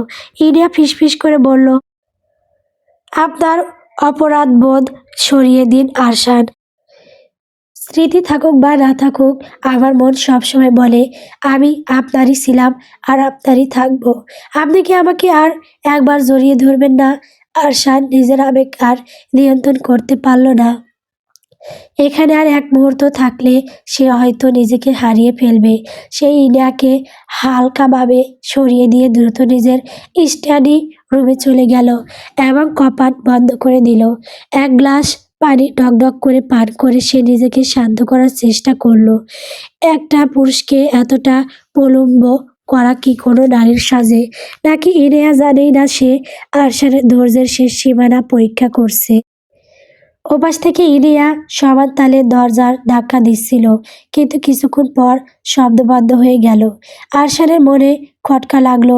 সে ধীরে গিয়ে দরজা খুলে দেখলো ইনায়া মেঝের এক কোণে দেওয়ালে মাথা ঠেকিয়ে নিস্তেজ হয়ে বসে আছে। আরশানের ভেতরে কঠিন মানুষটা মুহূর্তে গলে জল হয়ে গেল। আরশান আর স্থির থাকতে পারল না। সে কোনো কথা না বলে তাকে সপাটে পাজা কোলে তুলে নিল। ইনিয়া হকচকিয়ে গিয়ে আরশানের গলা জড়িয়ে ধরল। নিচে নামান, আমাকে কি করছেন? কোথায় কথায় কোলে তুলে নেবেন না। ইনিয়া কৃত্রিম রাগে মুখ ফিরিয়ে বলল। আরশান তাকে কোলে নিয়ে সিঁড়ি দিয়ে নামতে নামতে গম্ভীর গলায় বলল, এইটুকু অবহেলা আপনার সহ্য হয় না মিসেস ইলিয়া আরশান? অথচ আপনি একদিন হয়তো আমার পুরো অস্তিত্বকে অস্বীকার করবেন। সেদিন আমার কি হবে বলতে পারেন? ইলিয়া আরশানের গলা থেকে এক হাত সরিয়ে তার গালে রাখল। আমি আপনার অস্তিত্ব অস্বীকার করব এমন দিন সেদিনই আসবে যেদিন আমার মৃত্যু হবে। ইলিয়ার এই আকস্মিক কথায় আরশানের পা থমকে গেল। বুকের ভেতর এক অব্যক্ত হাহাকার আছড়ে পড়ল তার। ইলিয়া আরশানের চোখে তাকিয়ে তার মনের গভীরে জমে থাকা সব বেদনা যেন এক নিমেষেই বুঝে ফেলল। সে আবারও বলল, আপনার চোখের এই নীরব যন্ত্রণা আমায় খুব পুড়িয়ে মারে আরশান। আপনি যখন এসব ভেবে আমার থেকে দূরে সরে যান তখন আমার খুব কষ্ট হয়। আমি জানি আপনি প্রতিদিন রাতে আমার পাশে বসে থাকেন, আমার মাথায় হাত বুলিয়ে দেন, তবে দিনের আলোয় কেন এমন অচেনা হয়ে যান? আরশান দীর্ঘশ্বাস ফেলে বলল, আমি তোমাকে ভবিষ্যতে কোনো অভিযোগের সুযোগ দিতে চাই না ইনায়া। ইনায়া অভিমানী সুরে বলল, অভিযোগ? কিসের অভিযোগ? স্মৃতি নেই বলে কি আমার হৃদয়টাও নেই আরশান? আপনি কি আমার হৃদয়ের স্পন্দন অনুভব করতে পারেন না? স্মৃতিহীন মস্তিষ্কের চেয়েও এই অবুঝ মনটা অনেক বেশি সত্যি বলছে। আর সেই সত্যটা হলো আপনি আমার সব। আরশান এই কথার কোনো প্রতি উত্তর দিল না। সে ইনায়াকে গাড়িতে বসিয়ে সাবধানে সিটে বেল্ট দিতে দিতে পরিবেশ হালকা করার জন্য বলল, দাদিমার ফুফুর সাথে বসে বসে নাটক সিনেমা দেখা বন্ধ করে দিন আপনি। ইনিয়া অবাক হয়ে জিজ্ঞেস করলো, কেন? কারণ আপনি দিন দিন খুব নাটুকে হয়ে যাচ্ছেন। তো আগে কেমন ছিলাম? আরশান সিট বেল্ট লাগানো শেষ করে সোজা হয়ে দাঁড়ালো। আগে আপনি একটু শান্ত ভীতু অথচ তেজি এক হরণী ছিলেন। ও, এর জন্য তাহলে এখন ভালো লাগে না আমাকে? আরশান হাসলো। এখন আপনি এক আদরে বিড়াল হয়ে গেছেন, যে সারাক্ষণ আদরের বায়না ধরে, যা আমার মতো মানুষের জন্য আরও বেশি বিপজ্জনক। ইনিয়া গাড়ি কাছ নামিয়ে মুক্ত হাওয়া উপভোগ করতে লাগলো। সাথে আরশানের কাছে বিভিন্ন বাহানা তো আছেই। রাস্তার পাশে একটা আইসক্রিম স্টল দেখে সে আবদার করলো।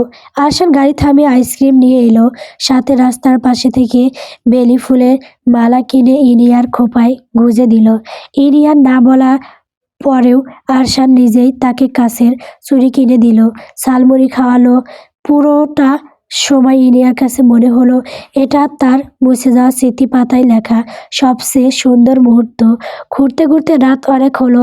বাড়ির সামনে গাড়ি থামতেই ইনিয়া দুষ্টুমি করে বলল, আমাকে যেভাবে গাড়ি পর্যন্ত নিয়ে এসেছিলেন ঠিক সেভাবেই রুমে নিয়ে যান। আরশান ব্রু কুঁচকে বলল, এত সুবিধা আমি দিতে পারবো না, নিজের পায়ে হেঁটে আসুন। আপনি দিন দিন একটু বেশি অলস হয়ে যাচ্ছেন ম্যাডাম, বলেই সে হন হন করে ভেতরে চলে গেল। ইনিয়ার আগে গাল ফুলিয়ে পেছনে দাঁড়িয়ে রইল।